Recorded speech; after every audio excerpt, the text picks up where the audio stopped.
Bonjour à tous, bienvenue pour ce webinaire nouveauté MySilay. Aujourd'hui, je suis accompagné du coup de Émilie Vico, qui est Lead Product Manager ETI, et de Christophe Planté, Product Manager. Bonjour. Et quant à moi, je suis Alexandre Faux, donc je suis Sales Expert sur la partie MySilay. Aujourd'hui, ce que nous allons voir, donc je vais vous présenter MySilay, notamment avec la nouvelle plateforme qui est une plateforme unique pour tous les utilisateurs.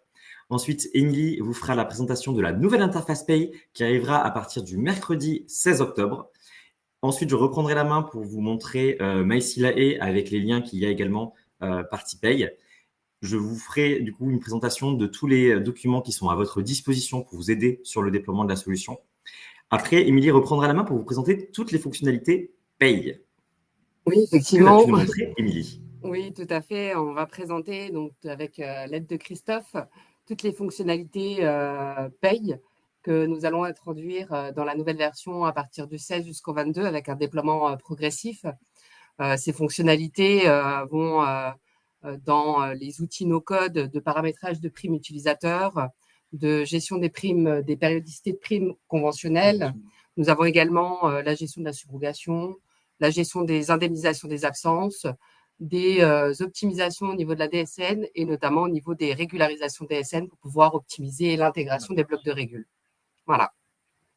Et enfin, je ferai la conclusion. Pour information, le support et les replays seront disponibles dans l'aide en ligne, mais également dans la communauté. Donc, pour introduire le sujet, Silay Pay devient MySilay. Vous avez, vous, en tant que gestionnaire de paye, la base de MySilay Pay avec la production de la paye, le contrôle de la paye et les déclarations sociales. En plus, viennent s'ajouter de nouvelles fonctionnalités 100% intégrées.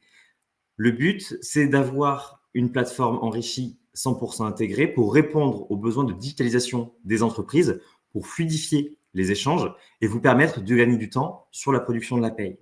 On va avoir la validation des bulletins de paye avec la mise à disposition des bulletins brouillons et les bulletins finaux pour renforcer la sécurité lors de l'échange des données et avoir un aspect collaboratif avec vos clients. On va également avoir la saisie des éléments variables de paye pour que votre client, lui, puisse venir directement saisir les informations selon le paramétrage que vous avez en paye pour sécuriser ces échanges-là. On va avoir également la gestion des salariés pour avoir un processus d'entrée et de sortie des salariés.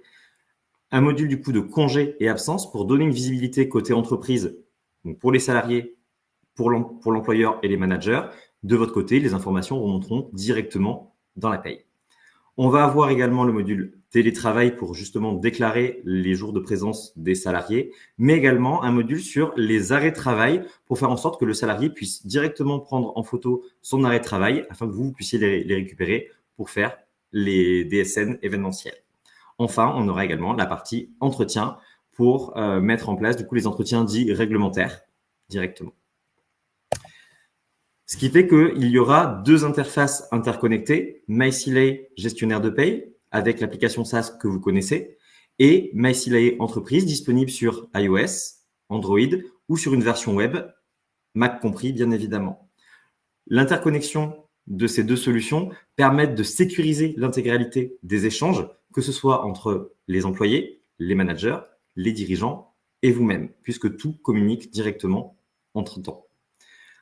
Le but est de répondre aux préconisations de la CNIL sur les échanges de données.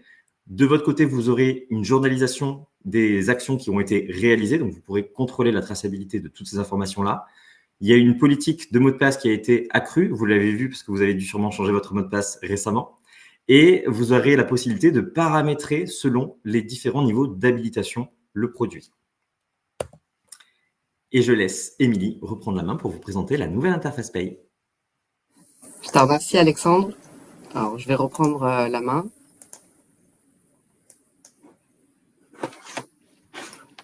Alors, bonjour à tous et bienvenue à ce webinaire. Donc là, on est à l'occasion de présenter la nouvelle interface. C'est la première fois que nous apportons des changements majeurs à notre solution. Ça fait quand même 14 ans qu'on existe et nous répondons à la première demande de nos utilisateurs d'avoir une ergonomie un peu plus moderne. Et pour cela, on est très heureux de vous présenter aujourd'hui MySilay gestionnaire de paye. Notre objectif est de rendre votre expérience de travail sur Silae beaucoup plus fluide et agréable. Et donc, j'ai l'occasion de pouvoir montrer avec Christophe tout ce périmètre fonctionnel avec la nouvelle ergonomie. Je vous invite d'ailleurs à ouvrir Silae si ce n'est pas déjà fait, pour que vous puissiez en direct visualiser les écarts, ne serait-ce qu'en termes de couleurs et en termes d'icônes. Donc, du coup, vous remarquerez au niveau de la solution qu'on a une interface avec une palette de couleurs qui est beaucoup plus agréable, réduisant la fatigue visuelle. Donc, on respecte l'ergonomie de base, pardon. C'est vrai qu'on a voulu garder un peu les usages de nos utilisateurs. Si je rentre dans un dossier,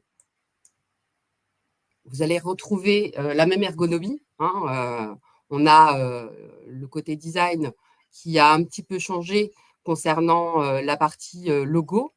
On a des thèmes beaucoup plus épurés avec des icônes qui sont plus en lien avec des actions métiers. On a également gardé l'ordonnancement des icônes. Vous pouvez constater qu'on retrouve fiches, traitement du mois, gestion, paramètres, outils, salariés. Donc, vous avez exactement le même ordre pour pouvoir faire en sorte que votre utilisation ne soit pas complètement troublée. Malgré tout, on a quand même un changement de couleur au niveau des icônes aussi. Donc, c'est important aussi d'avoir une certaine stabilité. On a rajouté aussi des fonctionnalités qui vont vous permettre de gagner en rapidité et en fluidité, notamment au niveau de la légende. Vous avez un nouveau menu sur la droite qui vous permet de visualiser l'état d'avancement de vos bulletins. Donc, comme vous le savez, vous avez différents jeux de couleurs dans Silae qui vous permet de visualiser l'état actuel de votre calcul de bulletin, de savoir si vous avez un ou plusieurs bulletins, de savoir si vous avez contrôlé le bulletin ou partagé le bulletin avec votre employeur, avec votre client. Donc ça, c'est vrai que c'est assez intéressant parce que du coup, très rapidement, on arrive à retrouver un petit peu les interactions qu'on peut donner au niveau de l'état d'avancement. Au niveau des icônes, donc comme je vous le disais, c'est plus en relationnel métier, mais on a quand même rajouté un nouvel icône au niveau de la barre des tâches, un icône qui était assez demandé, c'est l'icône organisme. Rappelez-vous, vous pouvez le visualiser sur votre écran avec l'ancien Silae, il était vraiment caché dans le menu déroulant. Et c'est vrai qu'on n'avait pas forcément un accès direct à la gestion des organismes. Là, maintenant, effectivement, visuellement, on peut retrouver très facilement et très rapidement la gestion des organismes. Donc ça, c'est quand même un grand avantage. C'est vraiment beaucoup plus fluide. On a également mis des améliorations au niveau des fiches société et des fiches salariés avec une barre déroulante qui vous permet d'accéder directement aux différents menus pour pouvoir effectuer certaines modifications. Et vous avez également la même chose au niveau des fiches salariés. Donc, si je prends le premier salarié, où j'ai mis 2 emplois pour que ce soit un peu plus visuel, on peut visualiser l'emploi 1 et on a également l'emploi 2. Donc ça, c'est vraiment très pratique. Avant, vous aviez la touche de raccourci pour pouvoir faire afficher le sommaire. Là, maintenant, c'est beaucoup plus efficace. Vous retrouvez l'ensemble des titres qui composent à la fois la fiche identité de votre salarié et aussi au niveau des emplois. Donc ça, c'est quand même un point fort au niveau de cette présentation. Mais je ne m'arrête pas là, bien évidemment. Donc là, on a vu tout l'aspect ergonomique au niveau du dossier. On a également changé quelques éléments concernant les autres onglets qui font partie des accès collaborateurs.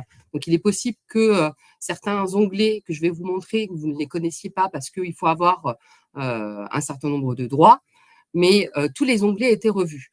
Tous les onglets étaient revus pour avoir une réorganisation propre et naturelle, intuitive. Vous avez l'onglet paramétrage de paye. Cet onglet sert principalement à effectuer des paramétrages au niveau du cabinet.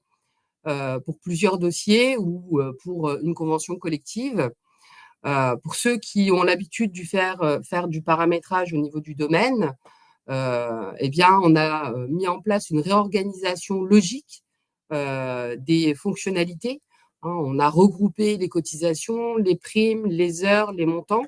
Et maintenant, on a 2 icônes. Un qui concerne la partie synthèse, sur lequel vous allez visualiser la base de connaissances de la paye, qui va vous permettre de vous repérer. Et ensuite, vous avez l'icône paramétrage qui va vous permettre de faire des paramétrages au niveau de votre domaine en fonction des spécificités du groupe de dossiers ou de la convention collective. Donc ça, c'est quand même très intéressant. Ça va vraiment vous permettre de gagner en rapidité et beaucoup plus facile pour retrouver en fin de compte les différents éléments dont vous avez besoin pour faire du paramétrage. Ça peut être par exemple au niveau des éditions historiques. Quand vous faites des éditions historiques au niveau du domaine pour pouvoir répliquer sur plusieurs dossiers, eh bien, vous allez pouvoir visualiser les historiques par défaut au niveau de Silae et pouvoir personnaliser directement par ce même biais. Je passe aussi au niveau de l'analyse de l'activité. Comme je le disais, il est possible que vous n'ayez pas accès à ce bouton, puisque cet onglet permet de visualiser l'état d'activité du portefeuille global du cabinet. Donc, vous avez la possibilité de faire des recherches spécifiques avec différentes analyses que Silae a créées et a mis à disposition. Je vais pousser mon attention plus directement sur le menu dossier. Le menu dossier, pour ceux qui l'utilisent, notamment si vous avez fait la fusion du chantier métallurgique, vous avez peut-être pu utiliser une analyse d'activité qui a permis d'identifier les dossiers qui étaient concernés. Eh bien, avant, on avait un menu qui défilait quasiment jusqu'en bas et on ne visualisait plus les autres états qui étaient mis à disposition. Donc là, on a réduit fortement, puisque là, on a classé l'ensemble des analyses d'activité sur 3 piliers, un concernant les salariés, un concernant les dossiers et un concernant les aides. Concernant les salariés, on a maintenant une fenêtre qui nous permet de retrouver l'ensemble des analyses par typologie, donc les informations salariées avec une spécificité, un statut particulier, et on a même également une barre de recherche qui nous permet de retrouver plus facilement les éléments. Si je veux taper fusion, par exemple, on a l'analyse d'activité concernant les dossiers qui sont concernés par les fusions conventionnelles. On a exactement la même chose concernant l'analyse des dossiers. Là, vous voyez que je vous ai montré 2 écrans. On n'a pas rajouté d'analyse d'activité, donc c'est ce que vous avez par défaut dans Silae à l'heure actuelle. Donc, vous imaginez bien que la visibilité que vous avez actuellement, elle est quand même assez limitée. Et là, on se retrouve avec 2 écrans beaucoup plus fluides, réorganisés par métier. Donc là, on va retrouver les analyses d'activité qui concernent la conformité, les salariés et les contrats, le paramétrage et les automatisations, les spécifiques dossiers et les avantages, aides et fiscalité. Donc, c'est vrai que c'est un gros travail qui a été fait par nos équipes produits et design pour vous permettre de gagner vraiment en fluidité et avoir un confort visuel que ce soit beaucoup plus agréable pour vous pour travailler au quotidien avec Silae. Et je pense que je vais m'arrêter là. Je pense que vous aurez l'occasion de découvrir le 16 octobre la nouvelle version. Alors attention, je précise, le 16, c'est un mercredi.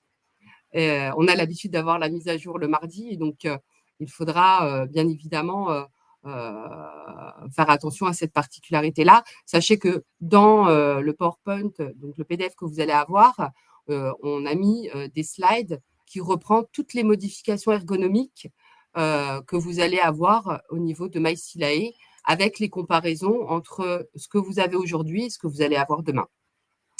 Je te redonne la main, Alexandre, pour la suite de la présentation. Oui, normalement, ça ne devrait pas trop tarder à arriver. Parfait. Du coup, pour reprendre sur la partie démonstration, je vais vous montrer la partie MySilae entreprise. Donc, je vais passer sur le paramétrage de votre côté côté paye. Je vous montrerai tout ce qui est workflow de congé. Je vous montrerai également une vidéo sur l'arrêt de travail. Je passerai sur la saisie des éléments variables de paye, donc une partie sur la version mobile et une partie sur la version web également pour vous montrer que tout communique directement. Je vous montrerai bien sûr le lien avec la paye. Je passerai également sur la validation d'un cycle de paye, au moins d'un bulletin pour aller plus vite sur la démo, et le partage des bulletins brouillons et la validation des bulletins finaux. Je montrerai également la gestion des salariés qui est en pilote à l'heure actuelle et qui devrait arriver courant octobre. Donc, si je passe sur la partie paramétrage, ici, donc lorsque vous êtes connecté à MySilae, vous avez ici la partie entreprise pour paramétrer le module. C'est très simple d'activation. Vous avez d'abord les boutons d'activation ici. Ensuite, vous pourrez nommer un administrateur référent qui est unique dans la société, qui aura droit notamment au paramétrage des équipes, donc créer un manager et faire l'attribution des collaborateurs. Et c'est également lui qui aura la possibilité de venir envoyer les invitations aux salariés pour utiliser le produit. Sachant que si jamais vous avez le besoin de faire ces manipulations-là, vous avez ce bouton ici qui vous connectera à la place de l'administrateur référent, donc l'employeur, pour le faire à sa place. Dans le paramétrage, vous pourrez ici décider de partager les documents et décider le mode de distribution. Est-ce que c'est un mode de distribution manuel ou automatique? Et vous aurez la possibilité ici de venir sélectionner les personnes qui auront accès au bulletin. Bien évidemment, on reprend la partie contact. Donc, si par exemple, vous nommez un manager ici et que vous lui avez attribué à un groupe de salariés, sa vision de son côté dans MySilae Entreprise, il aura une vision restreinte également. Ensuite, vous pourrez venir décider quelles sont les personnes qui auront accès au fichier de virement. Ensuite, vous aurez la possibilité ici de venir activer les modules et de les configurer si jamais il y a besoin d'apporter des spécificités. Par exemple, vous pourrez définir quelles sont les absences saisissables par les salariés ou quelle est la vision qu'aura le salarié dans son agenda. Est-ce qu'il voit son agenda personnel, l'agenda de son équipe ou l'agenda éventuellement de toute la société? Je vais passer maintenant sur la partie mobile pour vous montrer d'ores et déjà les nouveautés qu'il y a. Hop, si je passe en plein écran. Il sera possible, premièrement, de rajouter un widget. Donc, les widgets sur les versions mobiles, ça permet de créer un raccourci pour accéder à certaines actions. Donc là, par exemple, le widget en question, c'est pour la pause des congés. Donc, il y a 2 widgets possibles. Donc, on peut poser et avoir la visibilité des compteurs. Donc, le widget se rajoute directement sur la partie mobile. Et là, en tant que salarié, j'aurai la possibilité ici de cliquer sur le petit plus en haut à droite et je tomberai directement sur le process de rajout de congés avec la liste des absences qui ont été paramétrées côté paye. Si je passe maintenant côté administrateur, donc généralement qui est l'employeur, on aura la possibilité bien sûr de valider les bulletins brouillons, de les mettre à disposition sur la version mobile, mais également, ce qui est nouveau, de rajouter des éléments variables de paye pour les salariés. Donc là, par exemple, si je rajoute un élément variable de paye pour le salarié. Donc là, ça va venir récupérer le colonnage que vous avez en paye selon les paramétrages également. Et j'aurai la possibilité de rajouter par exemple une prime vacances de 200 € pour Laurence Lucas. Elle est mise à jour automatiquement. Et si je passe côté web, j'aurai la possibilité ici, dans MySilae, de récupérer directement les éléments variables de paye dans la version web. Hop. Si je passe sur les éléments variables, on va retrouver la saisie que je viens de faire sur la version mobile. Bien évidemment, côté paye également, dans les éléments variables, vous retrouverez l'information directement.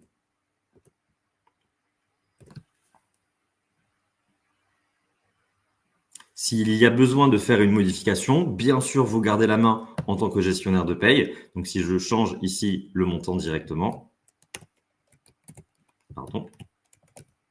que je viens actualiser mon écran partie entreprise, l'employeur verra directement le changement que vous avez opéré. Si jamais vous avez par exemple l'habitude de travailler par téléphone de manière collaborative, l'employeur et vous verrez en simultané les informations qui ont été saisies d'un côté comme de l'autre. On a le même principe sur le tableau des heures, ici.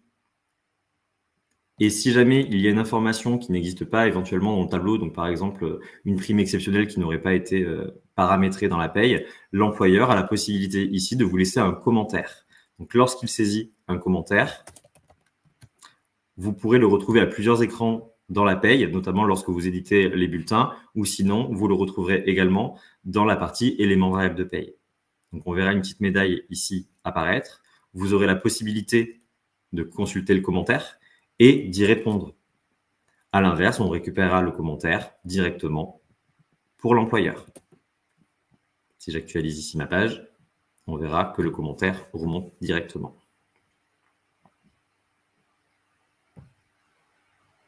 On peut dire, Alexandre, que c'est natif, intégré. C'est natif, c'est 100% intégré. On vient intégrer la solution, c'est hyper sécurisé et 100% intégré, donc tout communique directement. Au niveau du module gestion des salariés, donc je repasse côté sur ce nouveau module-là, qui est en pilote, je le rappelle, à l'heure actuelle et qui devrait arriver courant octobre. Côté employeur, il aura la possibilité de récupérer la liste des salariés présents dans la société, avec contrat ou sans contrat. Il aura la possibilité de venir consulter les informations du salarié, sachant que dans le paramétrage, vous aurez la possibilité de restreindre éventuellement les informations que l'employeur peut voir. Par exemple, est-ce qu'on l'autorise à visualiser les informations bancaires du salarié ou pas? Pour information, les informations du salarié sur la phase 1 du produit sera exclusivement en lecture seule. Donc, il n'y aura pas de modification possible, mais c'est une évolution qui devrait arriver prochainement également. Donc, à terme, l'employeur pourra éventuellement modifier les informations ici du salarié si et seulement si vous lui en donnez la possibilité. Donc, on récupère également les informations liées au salarié et la partie contractuelle du salarié. On aura la possibilité également de procéder à la sortie d'un salarié. On récupère les informations du salarié pour vérifier qu'on a bien cliqué sur le bon. On pourra vérifier le contrat. Donc, si jamais le salarié a plusieurs contrats, on pourra déterminer quel est le contrat à terminer. Et l'employeur aura la possibilité ici d'indiquer une date de fin de contrat et d'indiquer le motif de fin de contrat. Il aura également la possibilité de vous laisser un commentaire à destination directement, pour vous directement. Et vous retrouverez l'information dans la paye au niveau de l'état d'avancement.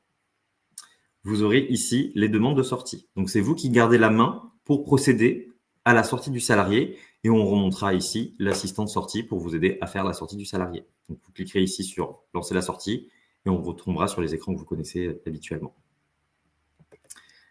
Au niveau de l'entrée du salarié, on pourra faire également le parcours d'entrée. Donc, l'employeur aura la possibilité de rajouter un salarié. On lui demandera d'indiquer les informations de base.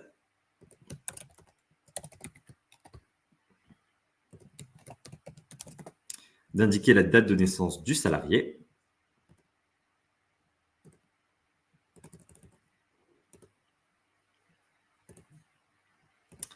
Et d'enregistrer éventuellement ses coordonnées, sachant que pour l'instant, il n'y a pas de mail qui parte à destination du salarié pour que le salarié renseigne directement ses informations personnelles, mais là aussi, c'est une évolution à venir.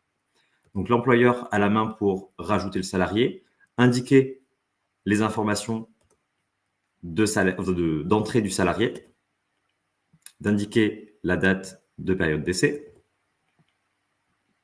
et il pourra préparamétrer la partie contractuelle. Donc, il renseignera l'intitulé du poste et le type de contrat, sachant que ce sont les contrats qu'on récupère directement, les libellés qu'on récupère de la paye. Ensuite, il pourra, si jamais il y a plusieurs établissements, sélectionner l'établissement. On récupère les services de santé associés et paramétrés dans la paye. Et enfin, il pourra déterminer quel est le matricule du salarié, soit le matricule par défaut qui existe en paye, soit faire un matricule personnalisé.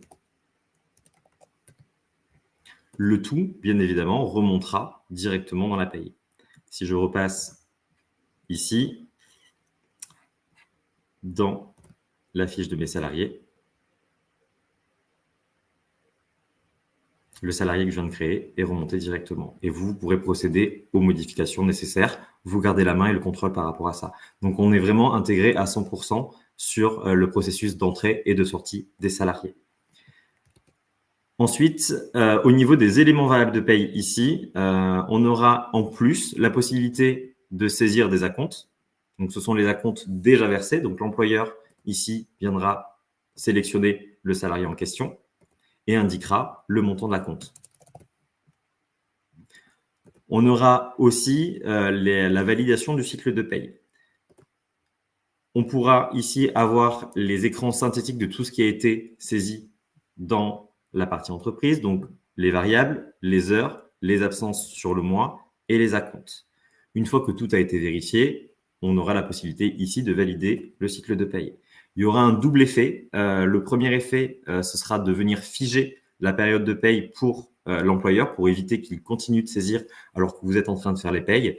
Et si la personne qui valide le cycle de paye a l'intégralité des droits, notamment sur le colonnage, des éléments variables de paye, ça viendra calculer automatiquement les bulletins, donc ils passeront automatiquement en orange. Si je vous montre rapidement sur la partie congé et absence, on a un droit qui est la saisie complète des absences pour l'administrateur dans l'entreprise. Il aura la possibilité ici de visualiser l'intégralité de l'agenda de la société.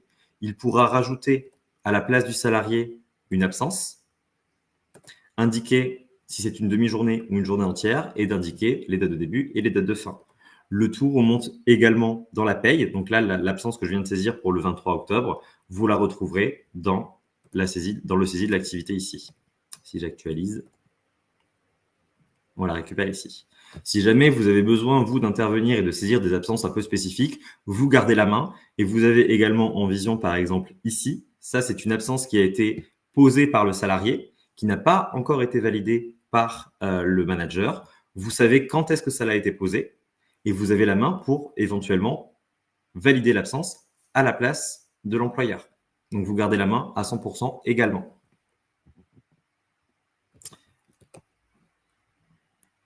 Une fois que les variables ont été validées par l'employeur, vous, de votre côté, vous pourrez aller directement dans l'état d'avancement et procéder à un calcul de bulletin. Donc là, je vais venir calculer mon bulletin et vous aurez la possibilité de l'envoyer directement en validation pour l'employeur. Vous avez la possibilité de venir sélectionner là où les personnes destinataires des bulletins brouillons, de venir saisir un commentaire et de partager directement pour que l'employeur puisse les valider. Donc là, j'en ai calculé un, mais bien évidemment, si jamais vous voulez en envoyer plusieurs, vous pourrez le faire, bien sûr, de manière massive. Dans la partie entreprise, le responsable le retrouvera ici dans la validation des bulletins. Donc là, on retrouve le bulletin que je viens d'envoyer. Il aura la possibilité de le valider ou de le refuser. Sachant que, par exemple, si jamais il souhaite refuser plusieurs bulletins de manière simultanée, le commentaire de refus remontera sur l'ensemble des bulletins en question. De votre côté, en tant que gestionnaire de paye, vous retrouverez l'information soit depuis l'état d'avancement. Donc là, la bulle vient de changer, donc on voit que le statut est refusé ici. J'ai la possibilité de voir le commentaire de refus à cet endroit-là. Sinon, vous avez un récapitulatif dans l'historique des BP. Donc, vous retrouverez également l'intégralité des versions qui ont été envoyées à l'employeur. Vous avez également la possibilité de visualiser l'ensemble des bulletins. Il y a vraiment une historisation du bulletin brouillon qui ont été soumis à validation. Donc, ça permet de votre côté d'avoir une traçabilité des échanges que vous avez eus également avec votre client. Si je termine le process de bulletin, je vais venir contrôler mon bulletin. Et vous aurez la possibilité ici de le transmettre directement dans MySealay. Pour information, si jamais vous avez dans les paramétrages des tâches à réaliser le coffre-fort, ça enverra en même temps le bulletin dans le coffre-fort et dans MySealay. Tac. L'employeur de son côté le retrouvera dans la partie documents. Il pourra venir le consulter. Si ma page veut bien se rafraîchir, il pourra venir le consulter et le mettre à disposition du salarié, soit de manière unitaire, ou bien sûr, on peut le faire de manière massive également.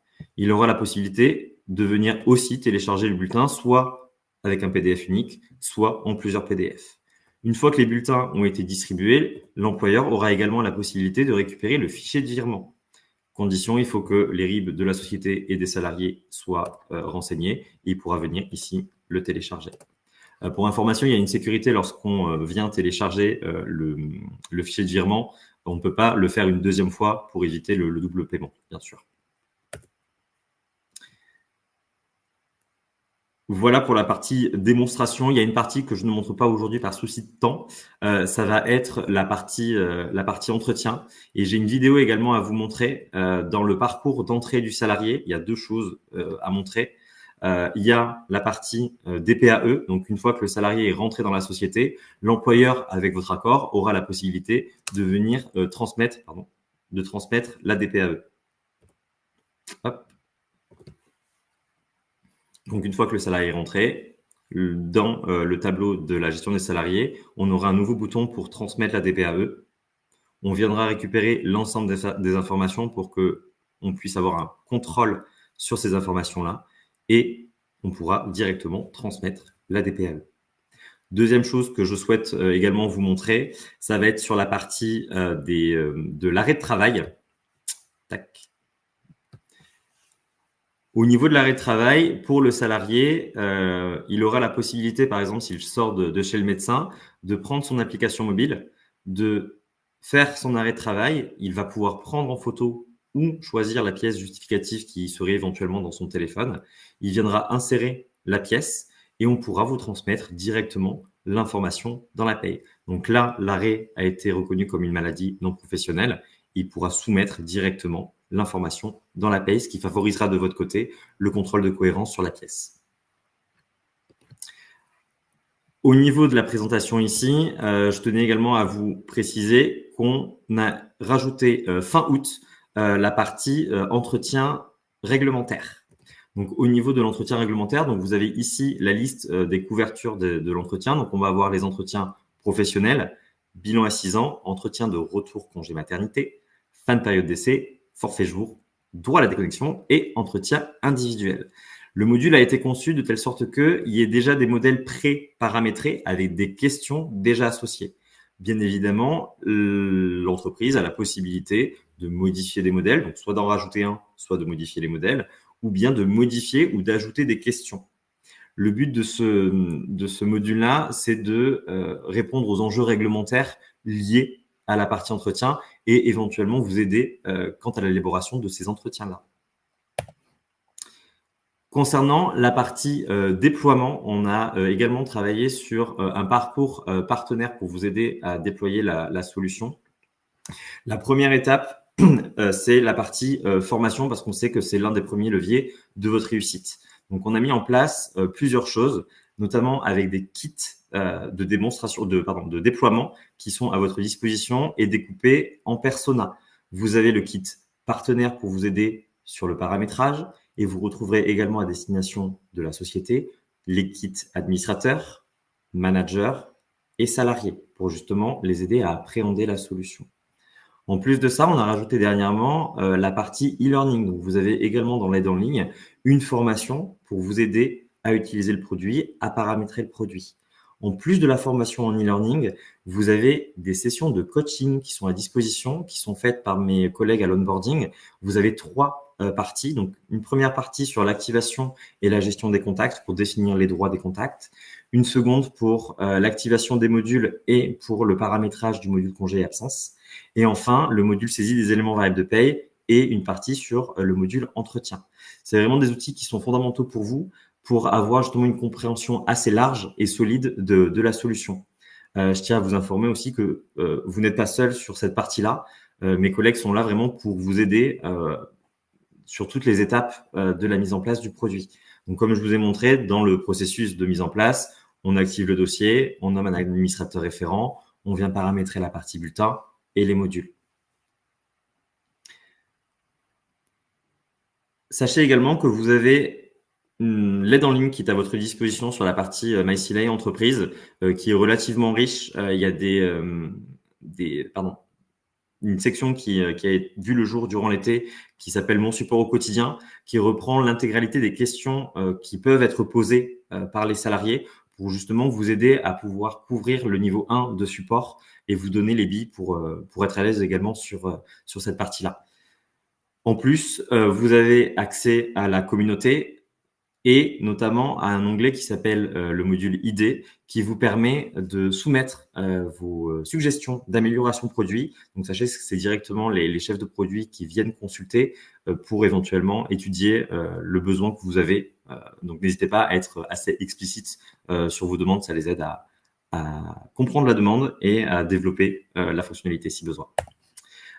Sachez également que dans le support, on a détaillé l'intégralité de tout ce que je viens de vous expliquer. Donc, pour vous aider à paramétrer le produit, donc vous retrouverez ici les kits, donc soit le kit partenaire, administrateur, manager et salarié, les sessions de coaching et tout ce qui est lien avec l'aide en ligne pour que ce soit plus rapide. Donc, vous avez une centralisation ici de tout ce qui est le plus important pour vous éviter de chercher les informations. Sachez également que vous avez à votre disposition des webinaires hebdomadaires, que ce soit des webinaires partenaires, donc c'est moi qui les anime pour la présentation de l'offre, ou pour la partie TPE-PME pour vous aider sur la partie présentation auprès de vos clients. Et je vais redonner la main à Émilie pour la partie fonctionnelle de la paye.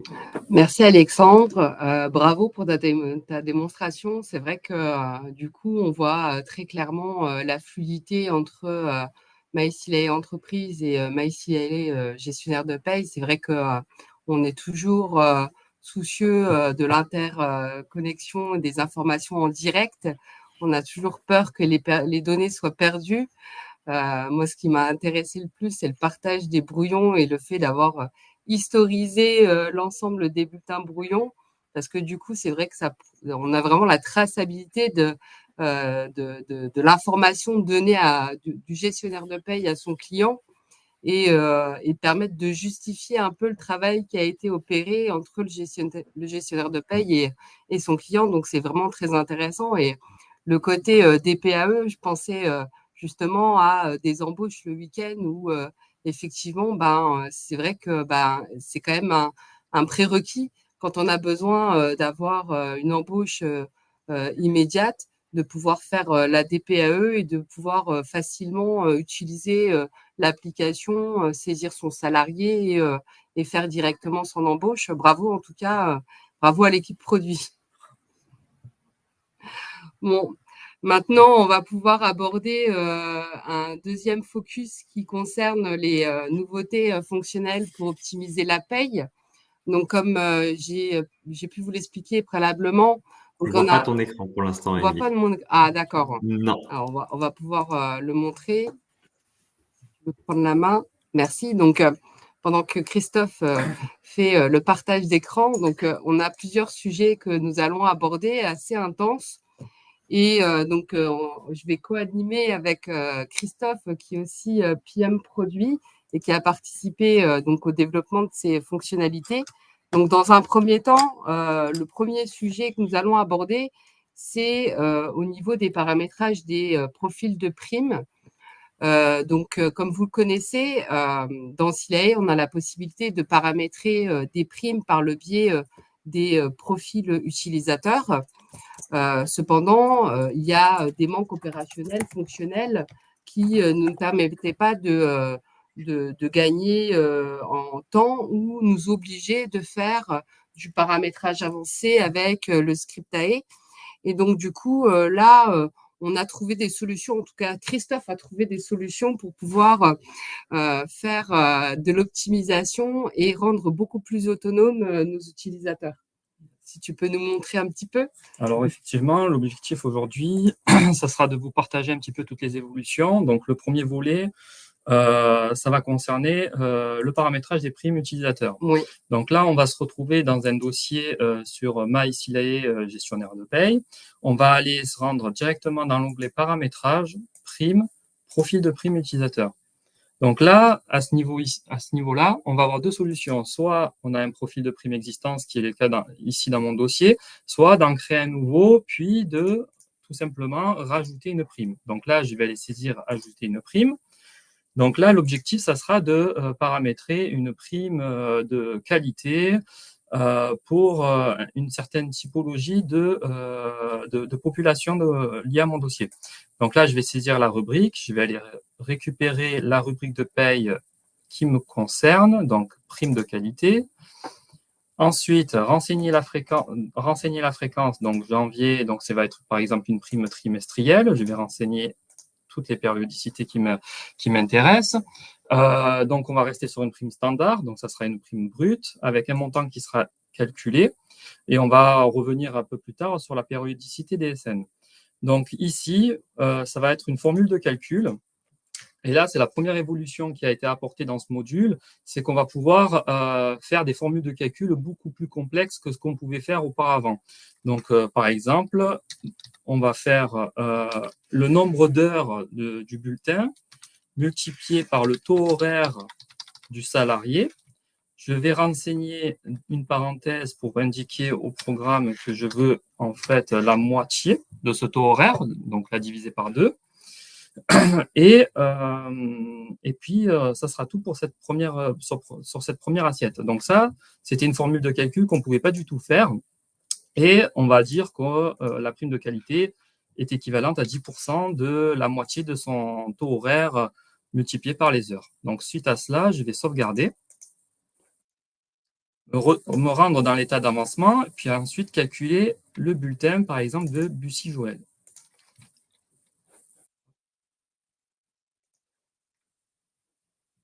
Donc là, comme on était sur un profil de prime PCCN 01, PCCN 01, on le sait que c'est un profil de prime qui se positionne sur la totalité des salariés du dossier. Exactement. Alors, je tiens à le préciser quand même parce que ça va être important pour la suite. Tout à fait. Donc là, on vient de calculer la paye de Bussy-Joël. On a cette prime de qualité qui est calculée donc sur 151,67 h, donc le nombre total d'heures du bulletin multiplié par son taux horaire qui a été divisé par 2. On obtient 1400 € à 10%. À 10%. Voilà. Donc, ce que tu viens de dire, c'est que cette prime-là, actuellement, elle s'applique à l'ensemble de la population du dossier. Exactement, oui. Et là, ça va nous amener… PCCN 01. Parce qu'on est dans le PCCN 01, tout à fait. Donc là, deuxième évolution qui a été apportée sur ce module, c'est la possibilité de filtrer par groupe de salariés. Et donc là, on va aller vérifier dans sa fiche salariée quelle est la… Donc, on va retourner sur l'état d'avancement.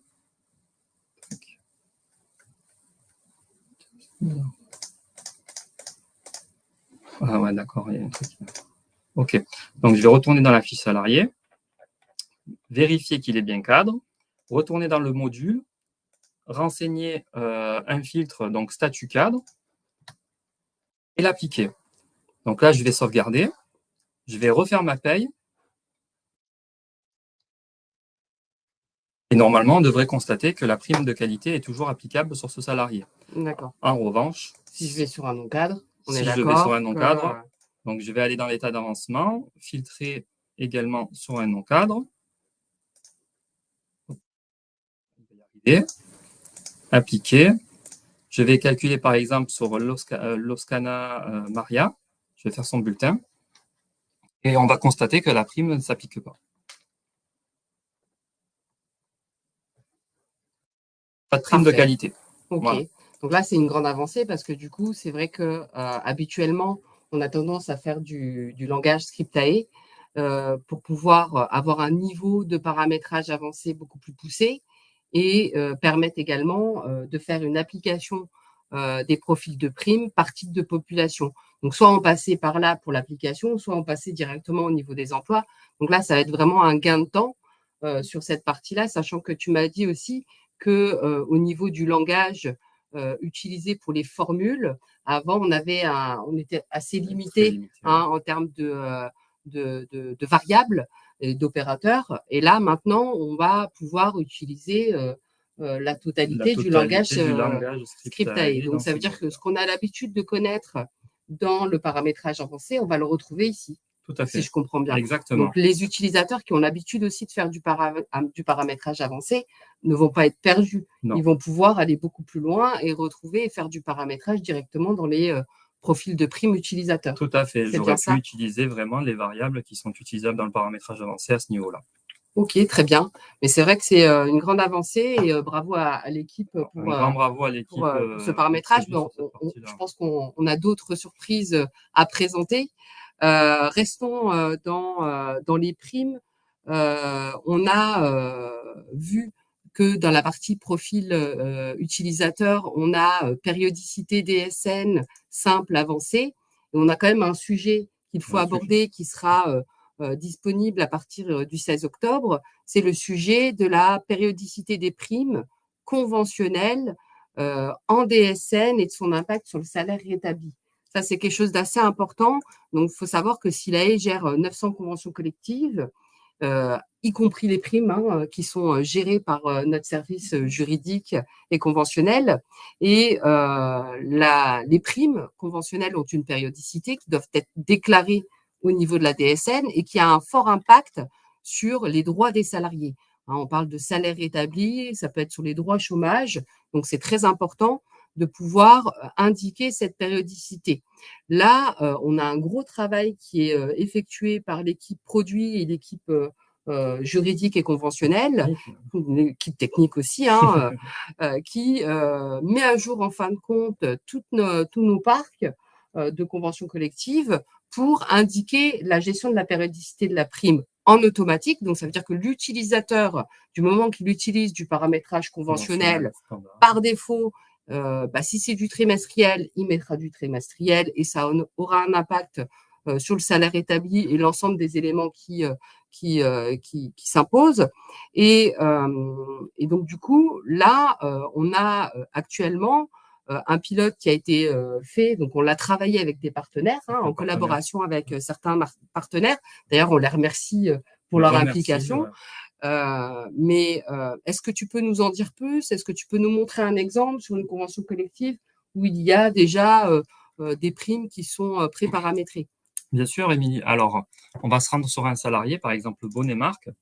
Donc là, je vais lui calculer sa paye de janvier. Donc, c'est un salarié qui est sur la convention collective bureau d'études techniques. D'accord. Dans cette convention collective, par défaut, dans la fiche société, on propose une méthodologie de versement de la prime de vacances. Oui. Donc là, dans ce dossier, on a sélectionné un versement en janvier. Donc, la prime de vacances est générée automatiquement par SILAE avec des périodicités qu'on peut voir à ce niveau-là. Cette périodicité-là, elle va avoir un vrai impact sur ce que tu disais tout à l'heure, sur les salaires établis. Donc, suite à cela, dans les éléments calculés, on va pouvoir constater que le salaire établi maladie est de 2180, ce qui correspond au salaire brut du salarié. Qui n'a pas changé. Qui n'a pas changé. Oui. En revanche, le salaire établi ATMP a bougé par rapport à ce que vous allez avoir aujourd'hui en production. Tout à fait. Et suite à cela, on a sorti un petit module qui vient détailler la ventilation des primes, donc notamment les primes périodiques, parce que là, on a versé sur cette paye une prime de vacances sur une périodicité de 12 mois, de 280 €, ce qui fait qu'on a imputé 23,33 € dans le salaire établi sur ce mois courant. Donc, concrètement, on a fait 2980 €, déduit des 280 €, puis on a imputé uniquement 1/12 de ce montant, les 23,33 €, qui seront reportables sur les mois suivants. Jusqu'à épuisement. Jusqu'à épuisement, bien entendu. Donc là, ce que je te propose, c'est qu'on calcule un bulletin de février pour le constater. Oui.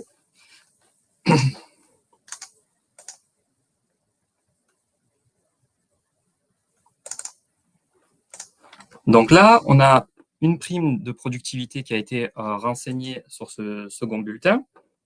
Dans les éléments calculés, ce qu'on va pouvoir constater dans la ventilation des primes, c'est qu'on a bien notre prime de janvier, voilà, de 280, avec un nombre total de versements de 12 mois et un nombre de mois restants à verser de 10 mois.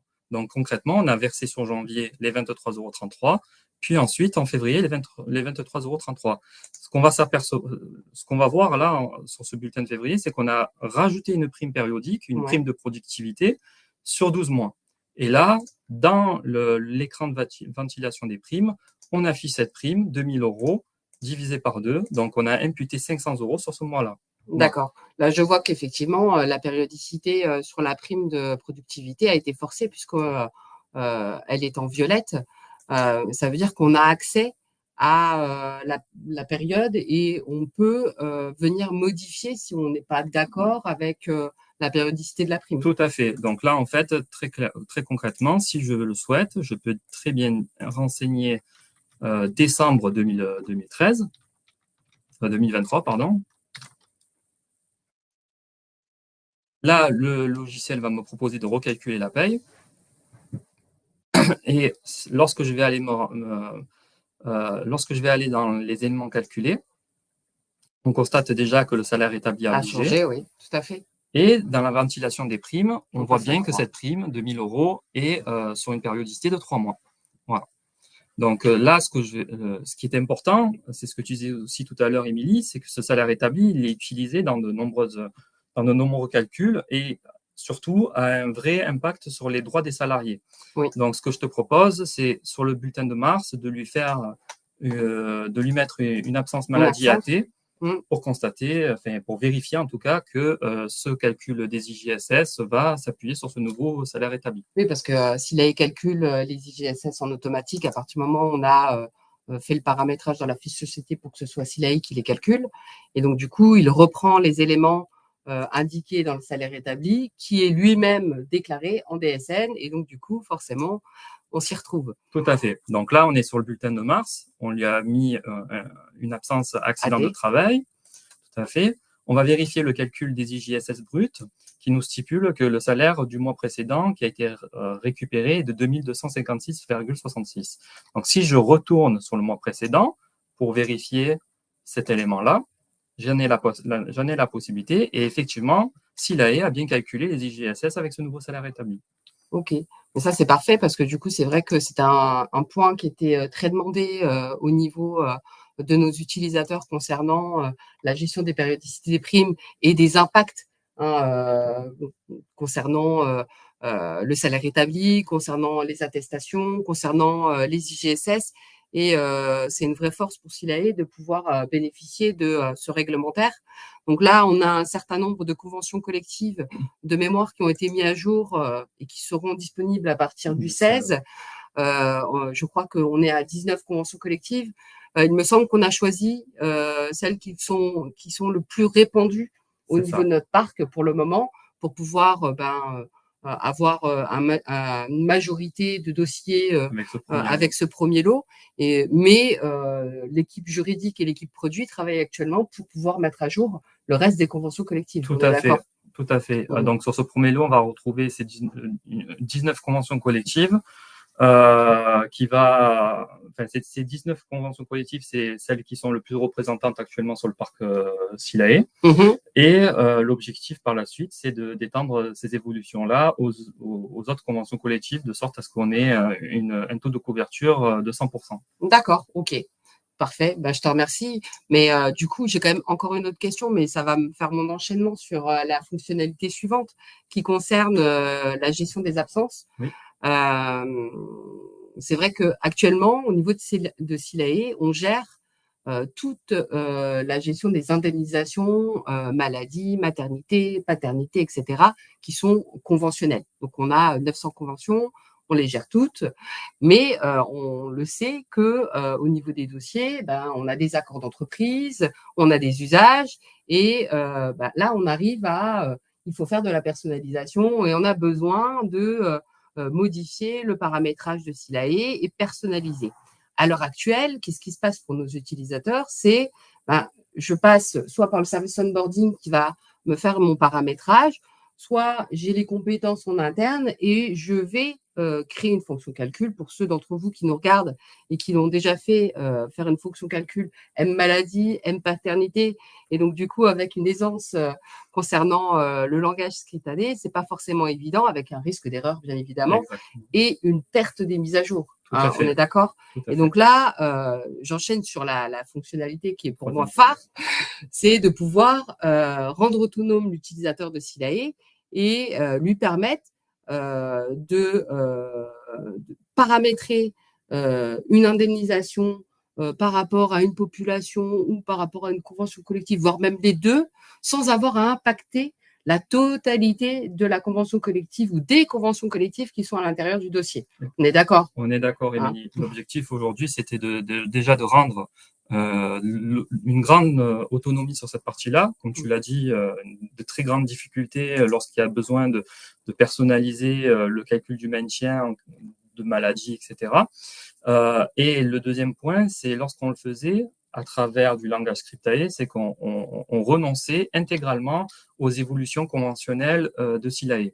Donc là, dès le mercredi 16 novembre, vous aurez la possibilité de pouvoir personnaliser les droits à maintien d'une nouvelle manière.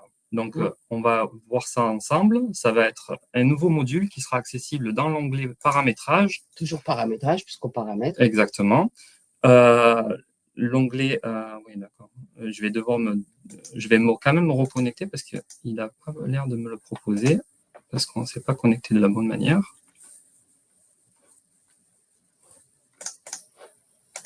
Les joies du direct. Voilà, les joies du direct.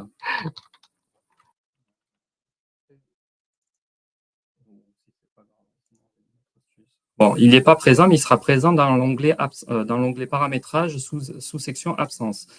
Je vais utiliser une autre manière. Je voulais pas utiliser. C'est un outil.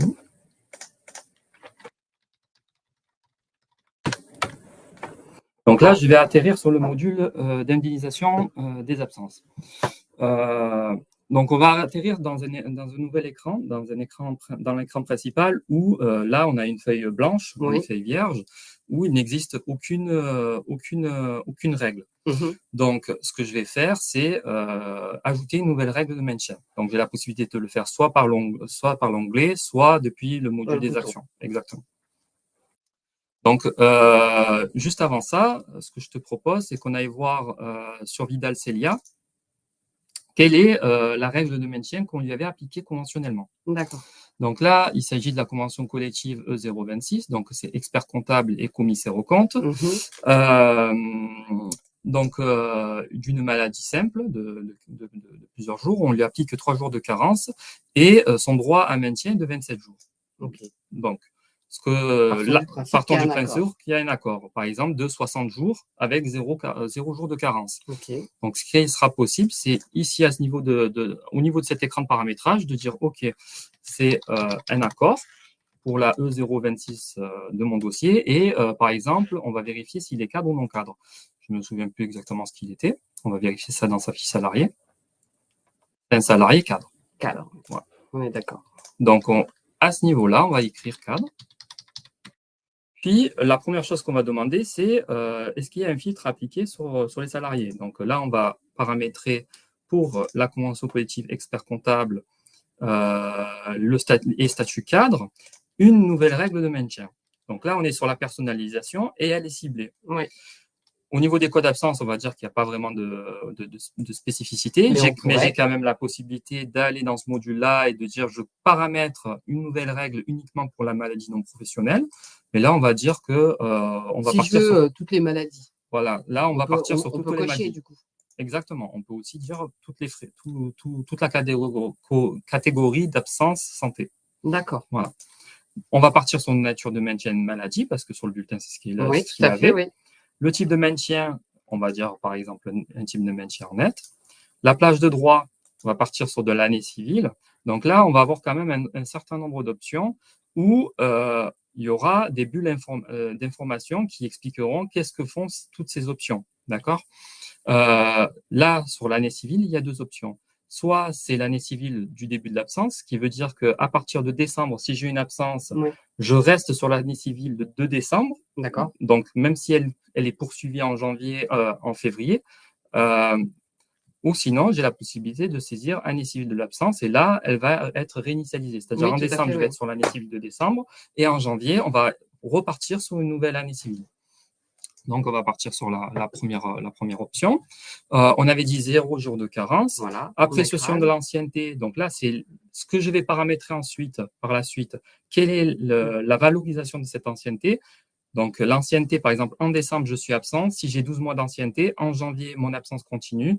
J'ai toujours 12 mois d'absence parce que c'est l'ancienneté à la date de début d'absence qui est appréciée. Okay. Mais j'ai quand même la possibilité de dire que l'ancienneté va évoluer en cours d'absence. Oui, voilà. Tout à fait, oui. Donc, ça dépend des accords et des conventions collectives, mais du coup, je vois bien que tu as repris toutes les spécificités qu'on peut voir dans les conventions collectives pour pouvoir avoir un maximum de flexibilité dans le paramétrage et pouvoir utiliser ce module-là. Exactement. En tout cas, sur cette première version, parce qu'après, en plus de ça, elle va être amenée à évoluer, à vivre. Mais oui, effectivement, on a essayé d'implémenter un maximum d'options.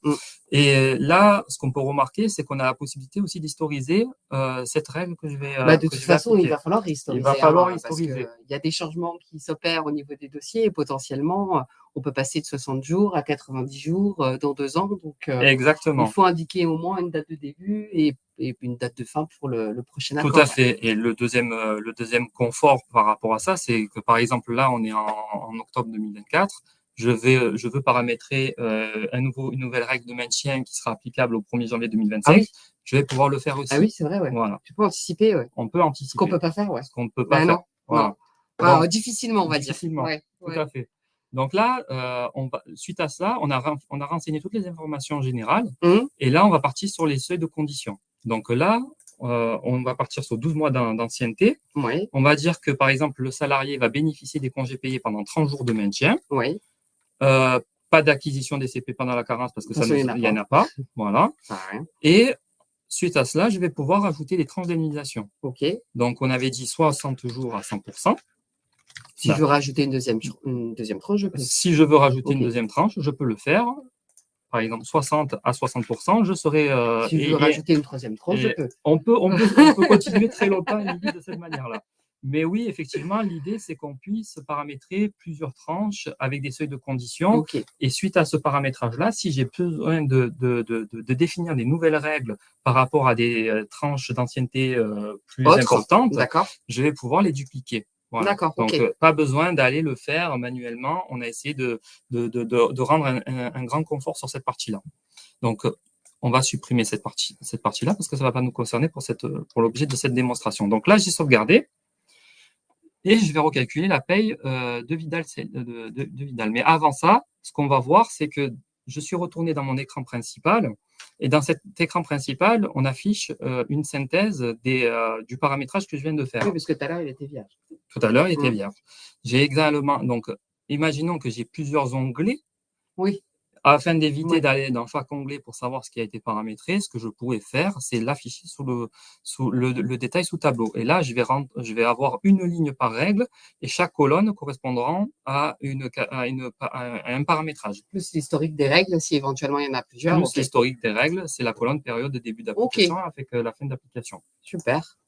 Donc là, on va calculer le bulletin de Vidal-Celia. Auparavant, on était sur 27 jours de maintien avec 3 jours de carence. Et normalement, nous devrions avoir un maintien plus important parce qu'on va maintenir beaucoup plus le salarié au niveau du maintien. Oui. Exactement. Il n'y aura pas, en tout cas, la carence. Donc là, on constate bien qu'il n'y a pas de carence et qu'on est bien sur 60 jours de droit à maintien. OK, mais là, ça veut dire que si je teste un autre salarié donc qu'on n'a pas typé, donc non salarié, alors parce que là, on a ciblé E026 et cadre. Exactement. Donc, si je prends, parce que j'ai vu que ton dossier a plusieurs conventions collectives, si je prends B065 et non cadre, s'il y en a. B065 avec non cadre. Voilà. Et que je lui mets une absence, Bonnet. C'est très bien, Bonnet. Si tu changes son action du travail et tu lui mets de la maladie. Ah oui, c'est de la. Ouais, allez, on part sur ça. Je l'embête un peu, hein. Mais je pousse un peu les exemples pour que vous puissiez voir un peu l'interaction et la puissance de nouvelles features. Ouais. C'est assez impressionnant ce qu'ils ont été capables de faire, l'équipe produit. Donc là, on est sur une application standard des règles de SILAE, donc 30 jours, 140 avec les 60 jours de la deuxième tranche. Mais ce qu'on peut faire éventuellement aussi, c'est de prendre, alors je ne sais pas si j'en ai aussi au niveau de l'expertise comptable, qui serait non cadre. D'accord. J'en ai un. On va lui mettre une absence. Déjà. Auparavant, c'était 27. l'ancienne règle. On va lui refaire sa peine. Non, ça ne devrait pas bouger. On croise les doigts. Prions.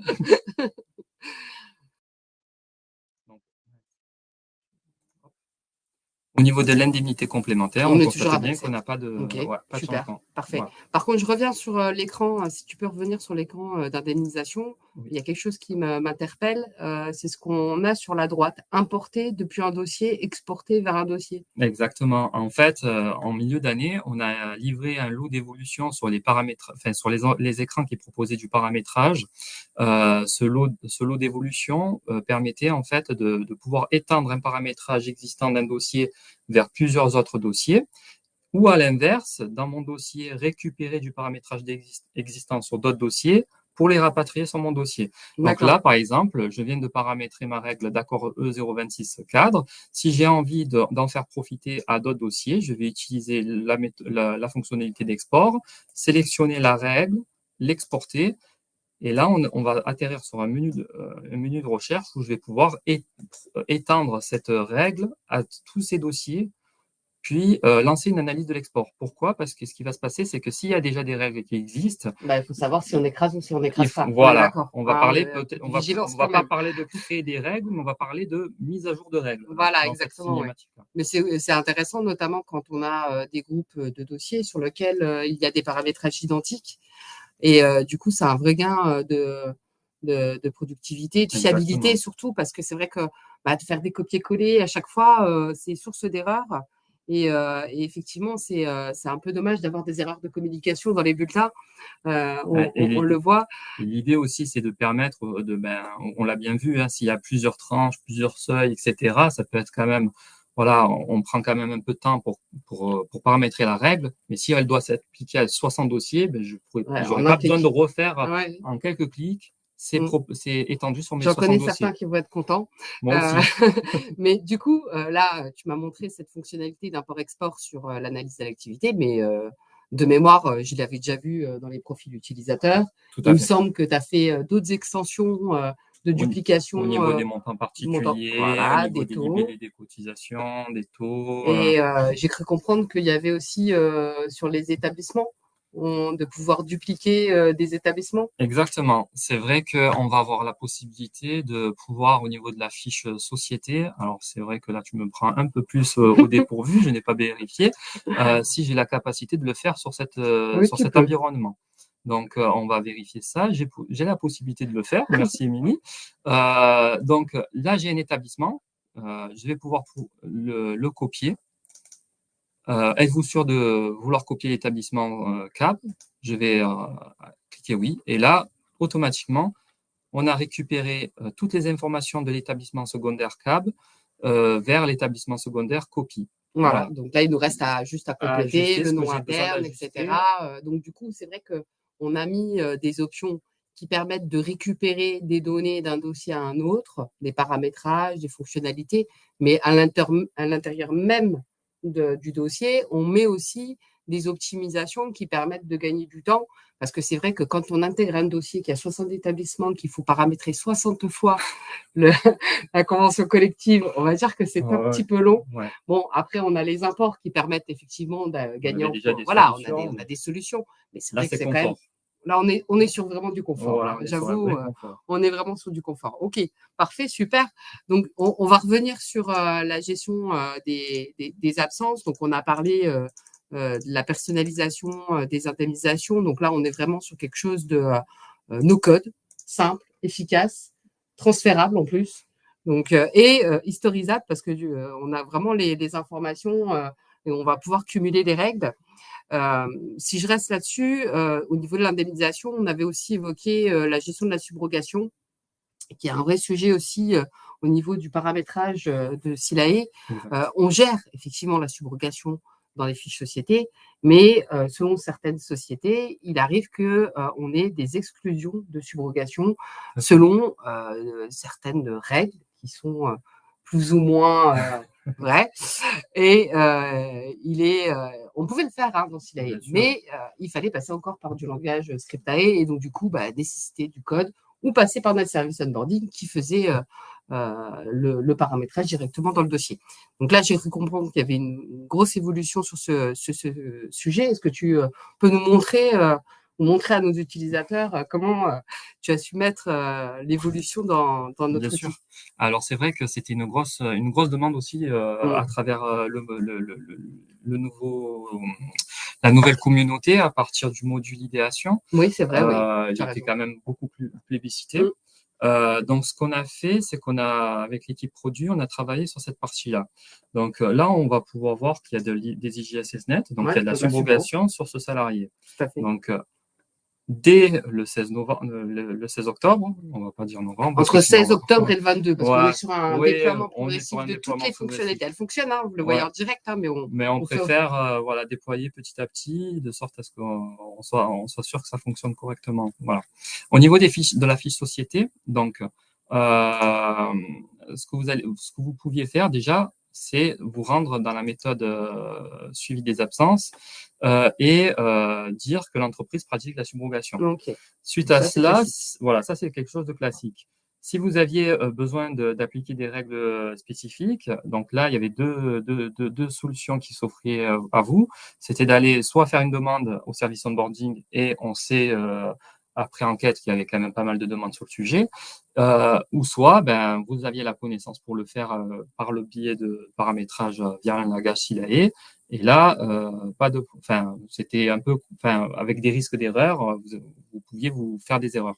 Donc là, on a implémenté un nouveau bouton, règles d'exclusion, où à l'intérieur, on va toujours pareil que tout ce qu'on a vu tout à l'heure, synthétiser les règles qui sont déjà existantes.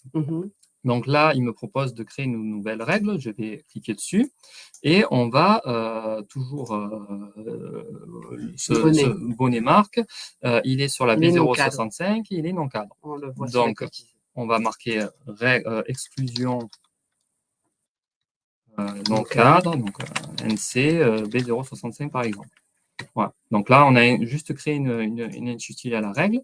On va filtrer donc non cadre B065, appliquer, dire qu'on souhaite exclure tous les motifs de santé à la subrogation, mais on a la possibilité d'en exclure que certaines. Puis ensuite, là, on retourne dans le premier écran où on a la synthèse de ce qu'on vient de paramétrer. Tout à fait. Je vais sauvegarder. OK. Et ensuite, je vais recalculer sa paye. Donc là, on avait bien des IGSSnet liés à la subrogation. On enlève. Et normalement, nous ne devrions plus les avoir. Ce qu'on constate ici. Encore une fois, oui. Voilà. Donc, ce qu'on peut faire, ce que je te propose, Émilie, c'est d'aller sur un autre salarié qui est cadre, pour vérifier que celui-ci bénéficie toujours de la subrogation. Donc, on va prendre les cadres de la même convention collective. Et là, on va tomber, par exemple, sur Sergio. Sergio a de l'absence maladie, des indemnités complémentaires, et il avait des IGSSnet. Donc là, on va refaire sa paye. Et normalement, nous devrions retrouver toujours ces IGSSnet. Qui est le cas. Super, c'est parfait. Donc, un grand confort, et de l'autonomie. Autonomie rapide et efficace. Donc, c'est vrai que du coup, on va pouvoir cumuler les règles. Donc, c'est vrai que c'est assez intéressant. J'en profite. On a une autre fonctionnalité qui est en lien avec la subrogation. C'est le paiement des IJ à l'employeur. Et c'est vrai que dans notre fiche société, on a la possibilité de paramétrer les RIB. Mais si on a plusieurs RIB et qu'on veut sélectionner un seul RIB pour le paiement des IJ, ça, c'était pas possible. Il fallait le faire à la main dans l'attestation. Donc, du coup, on se retrouve avec cette nouvelle fonctionnalité que tu peux présenter. Bien sûr. Alors, au niveau de la fiche société, dans les informations bancaires, où sont-elles ? Hop, un peu plus haut. Vous aviez la possibilité vous l'avez toujours de toute façon, la possibilité de renseigner plusieurs RIB. Oui. On a créé une nouvelle coche à utiliser pour la subrogation. Donc là, on est sur le deuxième RIB. J'ai sélectionné à utiliser pour la subrogation et ça sera désormais ce compte-là qui sera exploité pour le versement des IGSS subrogés. Donc là, ce qu'on va pouvoir vérifier, c'est par exemple sur le salarié sur lequel j'étais tout à l'heure, Ortiz Sergio, qui avait de la subrogation. Ouais. Au niveau de l'activité et au niveau de son attestation, beaucoup plus bas, je vais revoir le RIB qui a été sélectionné qui finissait par 0185. Donc, au niveau de la fiche société, on est bien sur 0185. On a toujours la possibilité de modifier. Et on a toujours la possibilité, effectivement, de le modifier manuellement. D'accord, ok. Bon, après, c'est vrai que là, l'attestation, elle est plus trop valable, hein, puisque maintenant, on est sur des DSN événementiels. Et donc, ce sont des éléments qui partent directement en format DSN. Mais c'est toujours intéressant de pouvoir contrôler, visualiser l'ensemble des éléments sur quelque chose qui visuellement existe encore. Exactement. Ok, super, parfait. Donc là, on a vu un certain nombre d'éléments concernant la partie maladie, indemnisation, subrogation, la gestion des RIB également, la possibilité de déplacer un peu les paramétrages. Il nous reste à voir un autre sujet concernant les nouveautés qui vont arriver, qui est actuellement en phase de pilotage. Tout à fait. Donc, il s'agit de la RAG, la rémunération annuelle garantie, qui est conventionnelle et sur lequel l'employeur a une obligation de maintenir un certain niveau de salaire annuel. Donc, on connaît le minimum conventionnel mensuel. Et puis aussi, on a la RAG, et donc certaines conventions collectives. On en a quand même beaucoup parlé à l'époque de la métallurgie, quand on a eu cette fusion de la métallurgie. Un grand cadeau. Un grand cadeau, oui. Même pour les collaborateurs et gestionnaires de paye, je pense qu'ils s'en souviennent également. Mais bon, on a réussi quand même, le challenge était quand même assez important. Et donc, du coup, là, on est en phase de pilote avec des partenaires qui travaillent avec nous au quotidien, qui nous permettent de vérifier nos visions de développement pour pouvoir les optimiser, les outils qu'ils ont besoin pour travailler au quotidien. Et on a développé pour le moment 3 conventions collectives qui vont arriver d'ici mi-novembre, décembre, pour la paye de décembre déjà, voilà, on est sûr, pour la paye de décembre, pour avoir le paramétrage de cette indemnité différentielle qui est conventionnelle et qui est impactante au niveau des bulletins de paye. Donc, tu peux peut-être présenter quelque chose, parce que même si c'est en pilote, tu as toujours quelque chose à montrer. Alors, effectivement, on a travaillé avec l'ensemble des équipes, donc le juridique, le produit, la technique, les partenaires. Sur ce sujet-là. Donc, il faut rappeler quand même que la RAG, donc la rémunération annuelle garantie, elle est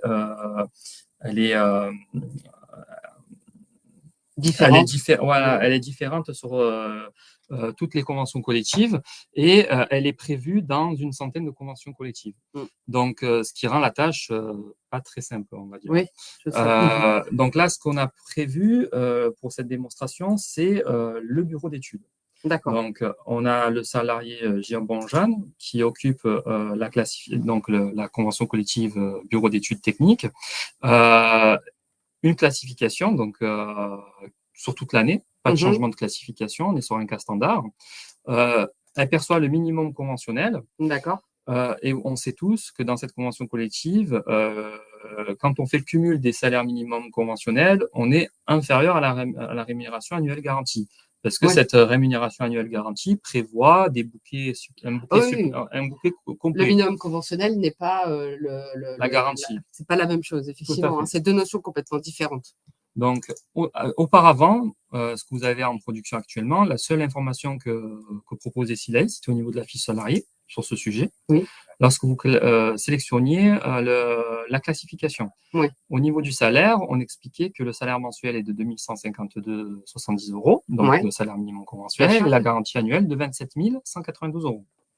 Donc, c'était juste une information qu'on donnait, mais c'était un travail à faire après côté GP, manuellement, pour s'assurer exporter les données, contrôler, et là, pour vérifier que finalement l'employeur remplissait ses obligations envers les salariés. Donc, on va calculer sur le bulletin de décembre mais ce contrôle va se déclencher également automatiquement sur les bulletins de sortie et peut éventuellement être déclenché sur des périodicités différentes si la convention collective le prévoit. D'accord, oui. Voilà. Donc, avec toute la complexité qui… Voilà, exactement.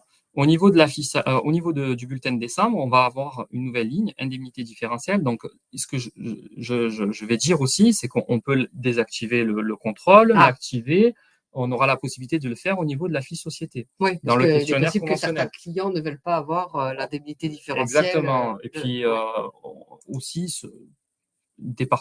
certains partenaires vont vouloir probablement l'activer sur 2024 et ne pas l'activer en 2024, mais peut-être l'activer en 2025, etc. Donc là, on va avoir un petit mémo. Donc, un mémo qui est assez parlant pour nos GP. C'est un mémo qui ressemble beaucoup à la réduction générale. Oui. Donc, on fait un contrôle période par période. La classification, donc le poste occupé par le salarié sur chaque période et le salaire dont a bénéficié ce salarié sur chaque période.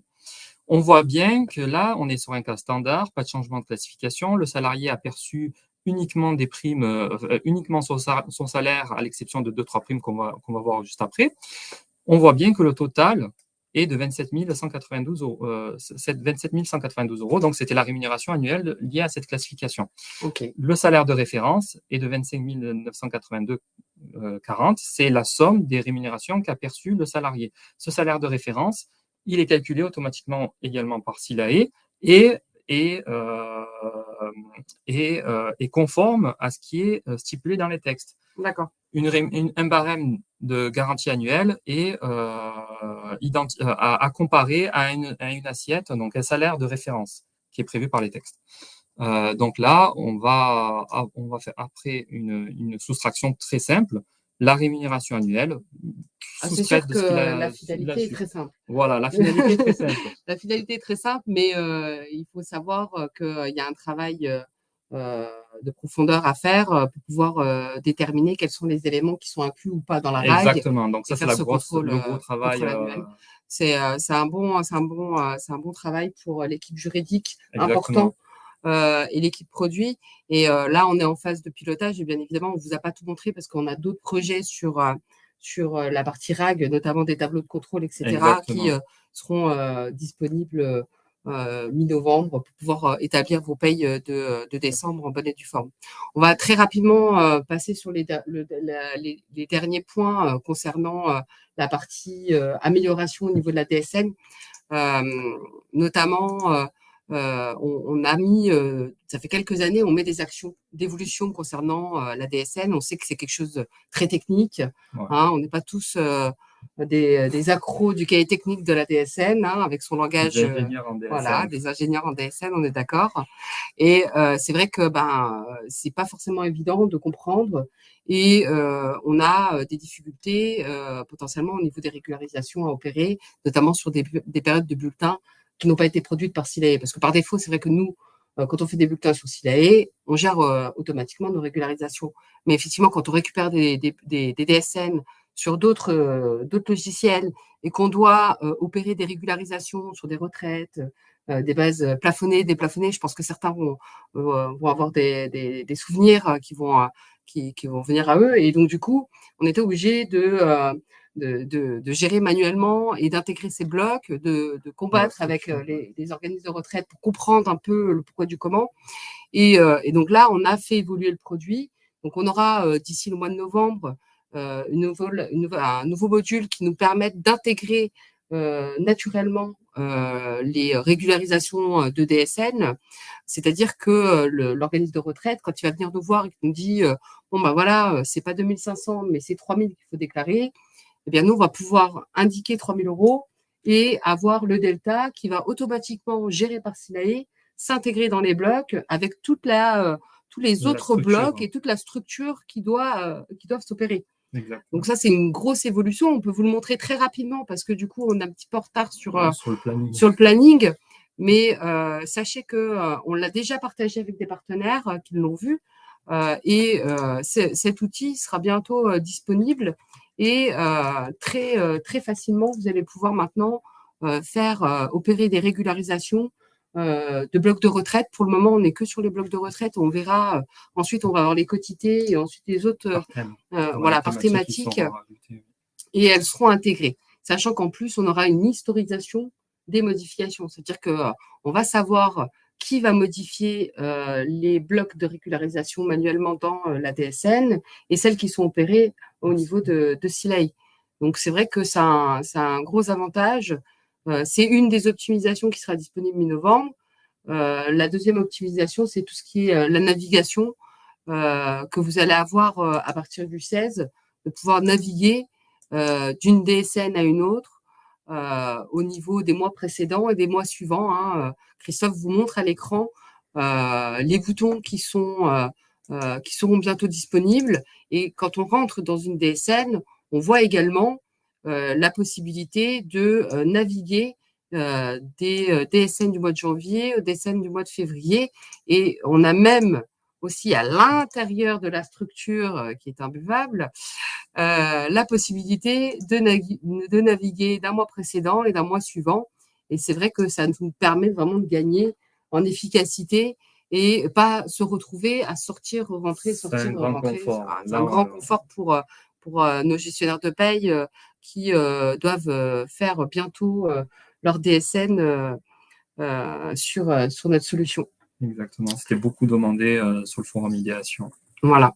Donc, en tout cas, merci beaucoup Christophe pour cette présentation et je vais repasser la main à Alexandre qui va conclure.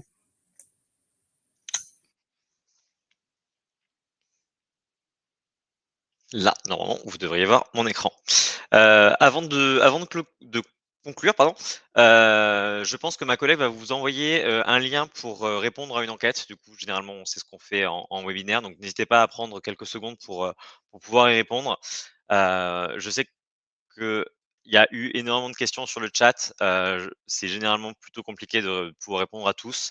J'essaye de synthétiser un peu tout le webinaire d'aujourd'hui. Donc, pour rappel, SILAE Pay devient MySILAE avec une solution paye et RH collaborative. Vous, en tant que gestionnaire de paye, vous gardez ce que vous connaissez avec notamment la nouvelle interface qui arrive à partir du 16 octobre sur tout ce qui est production et calcul de la paye, contrôle de la paye, déclaration sociale, auxquelles viennent s'ajouter des fonctionnalités MySILAE entreprise pour le dirigeant et pour l'employé avec une interface dédiée, accessible sur le web, Mac compris, et sur application mobile. Donc vous avez ici l'intégralité des fonctionnalités qu'auront à disposition vos clients via la partie entreprise. Donc, concernant la validation et la distribution des bulletins, vous pourrez leur transmettre les brouillons, eux pourront vous les valider, vous pourrez leur transmettre les bulletins originaux pour que eux puissent les transférer à leurs salariés. Si dans le paramétrage des tâches à réaliser, vous avez le coffre-fort est toujours là.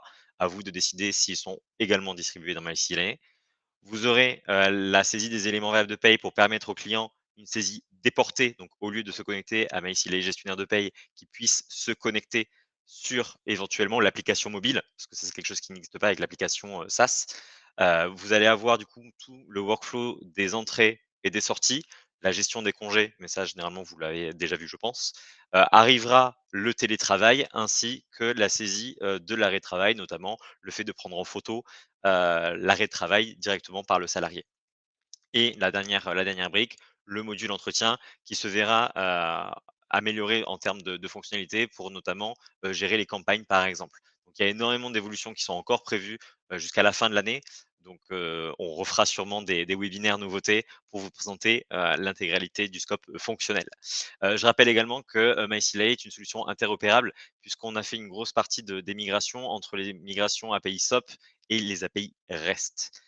Pour les questions, parce que je pense que vous en avez énormément, n'hésitez pas à revenir sur les webinaires qui sont dédiés, notamment sur le fonctionnel MySILAE. Je prends plus de temps, parce que le webinaire en lui-même dure 1 heure, donc c'était compliqué de le faire rentrer là. On peut aborder des sujets un peu plus précis et je réponds aux questions que vous posez lors des webinaires. Merci pour votre présence aujourd'hui. Émilie, Christophe, je vous laisse le mot de la fin. Merci pour notre premier webinaire. Un grand merci à tous les auditeurs, en tout cas, d'avoir assisté à ce webinaire. J'espère que toutes les évolutions qu'on a tous présentées vont vous aider. On remercie les partenaires, on remercie les gestionnaires de paye, on remercie l'équipe produit et l'équipe juridique produit, qui travaille avec nous au quotidien. L'assistance, DSC, tout le monde. Voilà. Une bonne fin d'après-midi. Bonne fin d'après-midi à tous. Merci beaucoup. Au revoir.